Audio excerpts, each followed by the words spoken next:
বন্ধুরা, আজকে একটা এমন টপিকের ওপর ভিডিও হতে চলেছে যা আপনার জীবনে অনেক কাজে আসবে।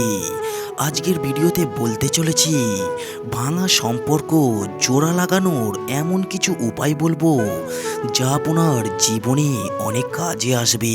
আপনাদের সুবিধার্থে বলে রাখি, জীবন সম্পর্কিত নানা টপিকের ওপর ভিডিও এই চ্যানেলে আপলোড করে থাকি।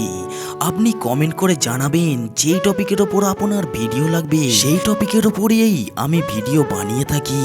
কোন টপিকের ওপর আপনার ভিডিও লাগবে কমেন্ট করে অবশ্যই জানিয়ে দেবেন, তাহলে আমি সেই টপিকের ওপর ভিডিও বানিয়ে দেবো।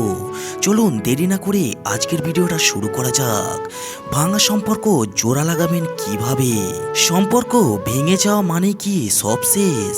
ফিরে আসার কি কোনো উপায় থাকে না? উত্তরে বলবো, কিছু কিছু দিন হয়তো ফিরে আসে, বেশিরভাগই হারিয়ে যায়। কোনো কিছুই আর আগের মতো হয় না। তবে সব ভাঙা সম্পর্ক জোড়া লাগানোর প্রয়োজন নেই। হতে পারে সেই সম্পর্ক অনেক বেশি বিষাক্ত ছিল, তবে আপনি যদি ভেঙে যাওয়া সম্পর্ক আবার আগের মতো করে তুলতে চান, তাহলে এই 5টি পরামর্শ অবশ্যই মন দিয়ে শুনবেন। আপনার সদ্য হওয়া প্রাক্তনের সঙ্গে সুন্দর কোনো কথা দিয়ে কথোপকথন শুরু করুন। চাইলে শুধু হাই লিখেও শুরুটা করতে পারেন, তবে সে যদি আপনাকে ব্লক করে দিয়ে থাকেন সেক্ষেত্রে চাইলে ইমেল করতে পারেন। এরপর কয়েক ঘন্টা কিংবা কয়েকদিন আপনাকে অপেক্ষা করতে হতে পারে, কারণ ভাঙা সম্পর্ক মুখের কথায় জোড়া কখনোই লাগবে না। যেহেতু আপনারা দুইজনই সম্পূর্ণ ভিন্ন দুইজন মানুষ, তাই খুব স্বাভাবিকভাবেই দুইজনের মধ্যে অনেক বিষয়ের অমিল হতে পারে। সেই সব জেরে ফেলে আপনাকে সম্পর্কটিকে সম্পূর্ণ ভিন্ন দৃষ্টিকোণ থেকে দেখার চেষ্টা করুন। দুইজনের মধ্যের দূরত্ব দূর করুন, ফাটল ঘুচিয়ে ফেলুন। আগের করা ভুল থেকে শিক্ষা গ্রহণ করুন।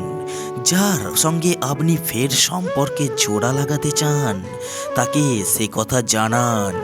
দুইজন একসঙ্গে বসে কথা বলুন, দূরত্ব ঘুচিয়ে নিন। শুরুতেই সব কিছু ঠিক হয়ে যাবে না কখনোই, কারণ ভাঙা হৃদয় জোড়া লাগাতে সময় লাগে। কোন বিষয়গুলো আপনাকে কষ্ট দিচ্ছে বা বিরক্ত করছে তা তাকে অবশ্যই খুলে বলুন, তবে নিজের সীমারেখা সম্পর্কে জানতে হবে, কারণ অনেক সময় অতিরিক্ত কোনো কিছুর জন্যই সম্পর্ক ভাঙতে পারে। ক্ষমা চাওয়া বা দুঃখ প্রকাশ করা অনেক একটি বড় গুণ।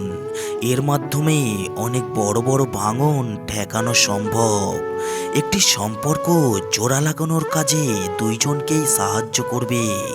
সেই সঙ্গে অতীতের সব কিছুর জন্যই নিজেকে ক্ষমা করুন।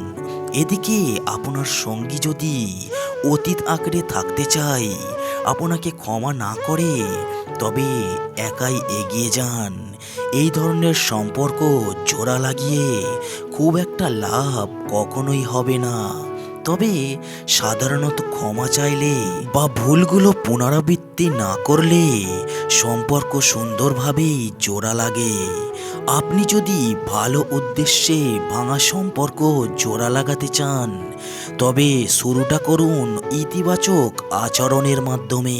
অবশ্যই ইতিবাচক চিন্তা করুন, সঙ্গীকে বোঝানোর জন্য সর্বোচ্চ চেষ্টা করুন, আত্মবিশ্বাসের সঙ্গে চেষ্টা করে যান।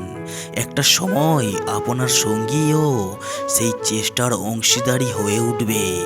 দুইজন মিলে সম্পর্কটিকে আবার সুন্দর করে তুলতে পারবেন। আশা করব পুরো ব্যাপারটা বুঝতে পেরেছেন। ভিডিওটা ভালো লাগলে একটা লাইক অবশ্যই করে যাবেন। এই চ্যানেলে নতুন এসে থাকলে চ্যানেলটিকে সাবস্ক্রাইব করে পাশে থাকবেন আরও নতুন নতুন ভিডিও পাওয়ার জন্য।